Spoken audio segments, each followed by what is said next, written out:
Hello everybody. Scott and I are on one of our little rendezvous day dates because Ted Bear is due shortly and we wanted to have a few final hot dates before we have to tow Ted Bear in the back of the car with us. She just loves spending time with me, to be quite honest. Yeah, he asked me out today. No. She's always nagging. So not. I never nag. Anyhow, we wanted to give you some top 5 selling tips because we are coming, of course, into the Christmas period. It's all of the events. This is when you're going to make the big sales if you can do events and do events well. And I know some of you are absolute past masters of this, and some of you are newbies, novices, and are going out for the first few times and you're going to be super nervous. So we're going to keep this short and sweet. Scott's already been gagged. So have you noticed I'm very quiet on this video? Yeah, because he's been told. We did an outtake, we did this video about 10 minutes ago and I just spoke too much, so yeah. Alexander got all stroppy and just switched the video off. I never get stroppy. You can pay for this after. My tip number 1, wherever possible, avoid taking friends, family, children, etc. to events.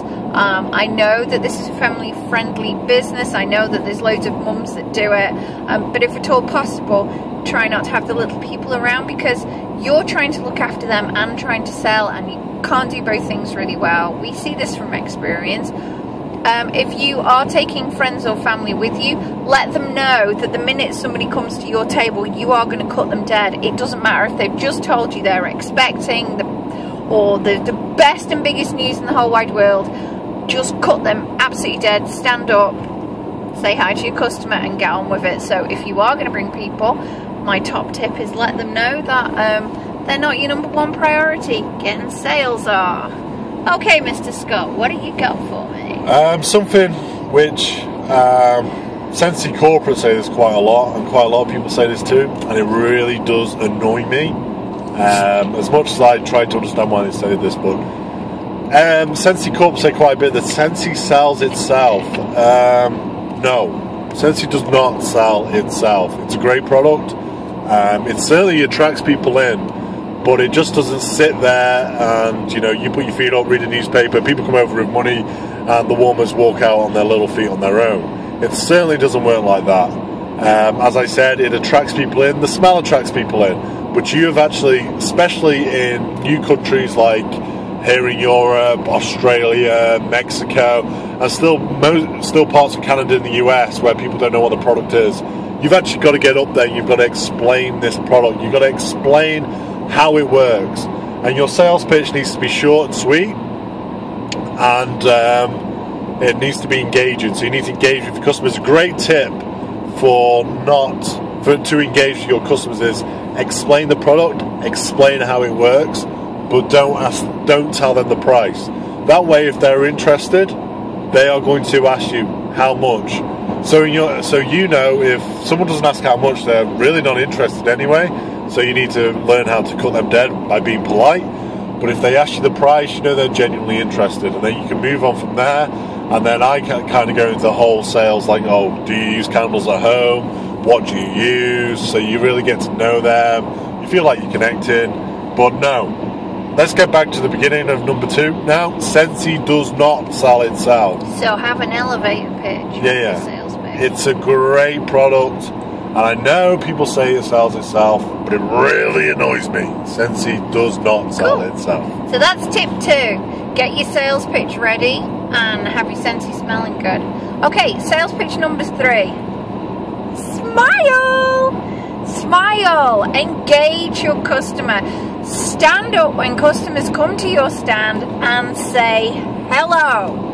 It's the simplest of words. It's welcoming. It's non-threatening, even when Scott says it, and it just can begin a conversation, you know, hello, hi, with a smile, and then you can begin to get a sense of what your customer wants. It's a really simple tip. The number of stands that we have approached and found somebody hiding behind a newspaper reading it, Seriously, how are you ever going to expect sales? Or better still, having a grumpy arse face and looking at people as if actually you don't want them to buy anything off your stand. That's why I always make more sales with Alexandra, because of grumpy face. Absolute rubbish. Okay, come on, top tips. To tip number 4 in under a minute. Tip number 4 is a tip I am very passionate about, and something I beat Alexandra over the head with. Not like that, you know, but constantly pecking at it, is turn off your mobile phone. Okay, your kids might want to get in touch with you, there might be an emergency. Oh no, have a day off from them. But turn off your mobile phone while selling.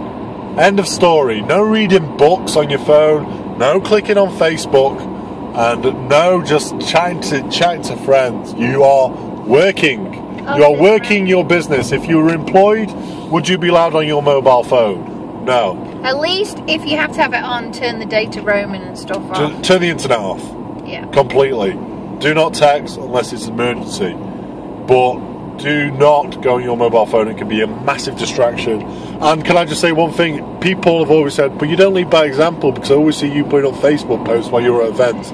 We use a system called Hootsuite, which we do once a week. We time all our posts. So they work when we're working. They work when we're working. So, or Scott sneaks off to the toilet and sneaks the phone in his pocket. So if you guys want to do stuff like that and still want to be promoting on Facebook, etc., use Hootsuite. And if you don't know how to use it, give me a shout on the Facebook. That's top tip 4. Turn off the mobile phone. Get rid of the distractions. Don't take a Kindle. Don't play on your electronic gadgets and gizmos. Just pretend you're going to work your job. No, that's probably the worst advice possible. Can't you do everything in work these days and I still don't get know. paid? I've been self-employed for too many years now. Yes, you have. You're I'm unemployable. Tip 5. I can't remember what tip 5 is. I just got baby brain. Tip number 5. Keep going. That's it. Keep going, even when it's going horribly wrong, like this video. Tip 5. Keep going. We were out on Sunday and we must have done 6 hours of sheer talking before the sale started to happen. Well, we know we had made some sales, we covered our costs.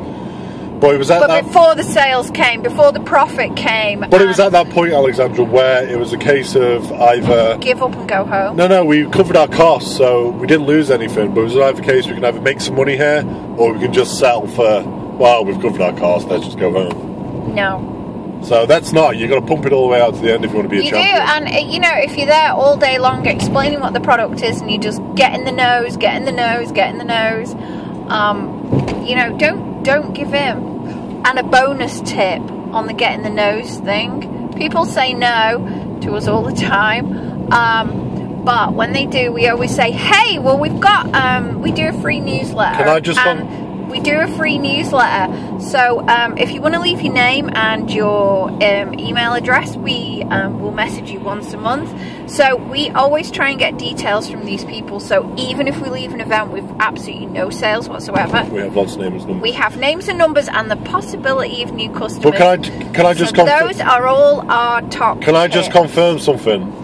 Top tip number 5, giving up is an essential. But actually, top tip number 5 was collecting data, which Alexandra stressed on after she figured out that it wasn't giving up. No, it's not giving up. I'm going now because I have top some 5 beating was up of my data. business partner. Data. So, guys, subscribe to the channel. Enjoy the top tips, and Scott is gonna, at the end of this video, as punishment, he's gonna write down the top tips as well. I'm right, as always. Bye for now, guys, and we hope it helps. Happy selling!